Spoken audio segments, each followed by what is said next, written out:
Something happened that has never happened before in modern history. America's closest ally, its biggest trading partner, basically joined a trade war against the United States. It was a move that sent an absolute shockwave through the global economy, and it literally rewrote the rules of power overnight. Let's dig into how it all went down. It all started with just 12 words. With this one defiant statement, the Canadian Prime Minister didn't just reject a U.S. policy, he signaled a massive, historic pivot that would change, well, everything. And the reaction? Oh, it was immediate, and it was brutal. On Wall Street, it was pure panic. The Dow Jones plunged 2.4%, which instantly wiped out nearly $600 billion in market value. That was a crystal clear sign that investors saw this not as some minor little dispute, but as a fundamental crack in the entire Western economic order. But right across the border, a completely different story was playing out. Canada's main stock index, the TSX, actually surged over 3%. See, traders up there weren't panicking.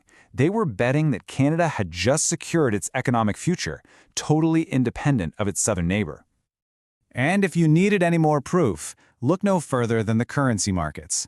The Canadian dollar had its sharpest one-day gain against the US dollar since 2016. That is a massive vote of confidence in Canada's bold new direction. So how on earth did a relationship built over a century unravel in just a matter of days? Well, it all began with a single action from Washington, an executive order that declared Canadian imports a threat to U.S. national security. Let's take a look at what was actually at stake here. Okay, so look at these numbers. The scale here is just mind-blowing. We're not talking about some small targeted tariff. This was a blanket 100% tariff on almost $48 billion of core Canadian exports. I mean, we're talking about the very backbone of the integrated North American economy. And the irony, the policy that was designed to protect American industry was the first one to hurt it. Companies like GM and Ford saw their costs for parts just skyrocket. Some production lines had to halt completely because they couldn't get Canadian steel. Boeing had to delay major aircraft orders. The message was pretty clear. You can't just replace Canada overnight. And this wasn't just some abstract problem for big corporations. The tariff on lumber directly hit the wallets of American families. Construction material prices just surged, adding an average of $12,000 to the cost of a new home. Suddenly, this wasn't just geopolitics, it was personal. So, faced with what it called an act of economic isolation, what did Ottawa do? Well, they didn't just retaliate. They made a move that nobody, and I mean nobody, saw coming. A secret pivot that would completely redefine its place in the world.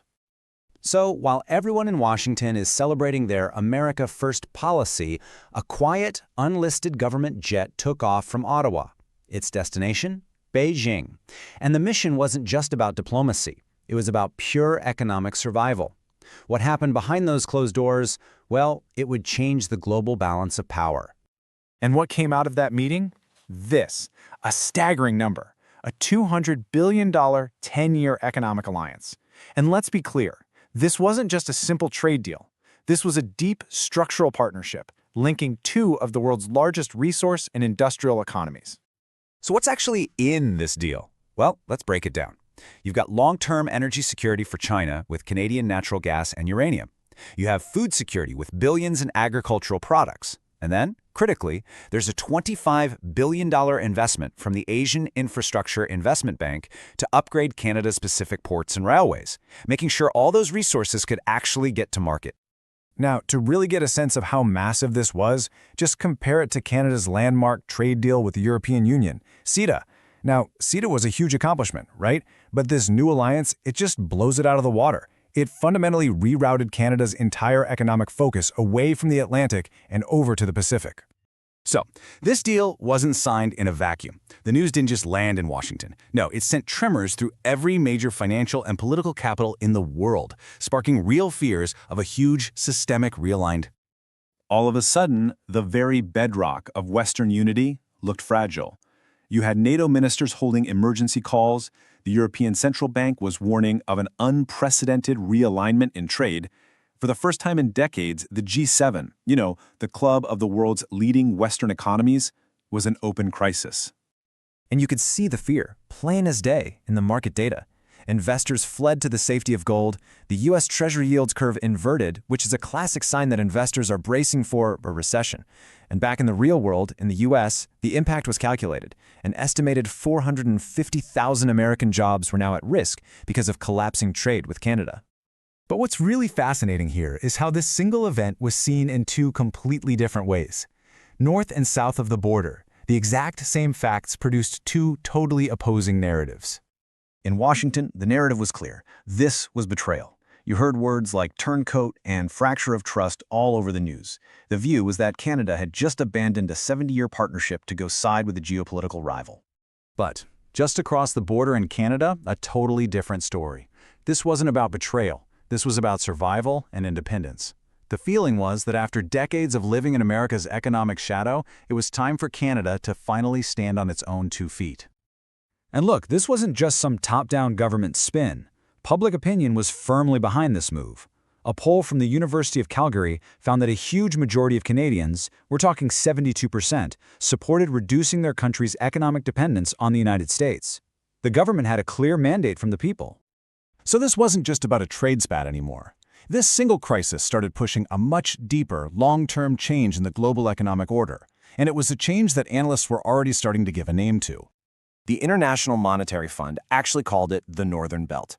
They described it as a new economic axis, basically a northern extension of China's Belt and Road Initiative, but anchored in North America itself.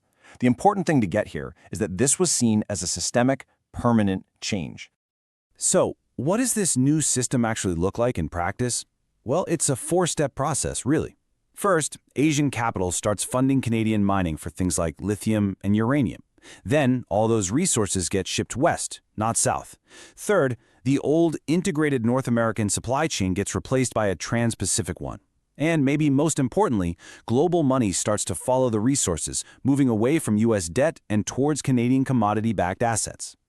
So in the end, the tariff that was meant to make America stronger and more independent might have actually isolated America by forcing its closest and most reliable partner to find a completely new path. And that leaves us with the defining question for this new era of global economics. If even Canada is turning east, who's going to be next?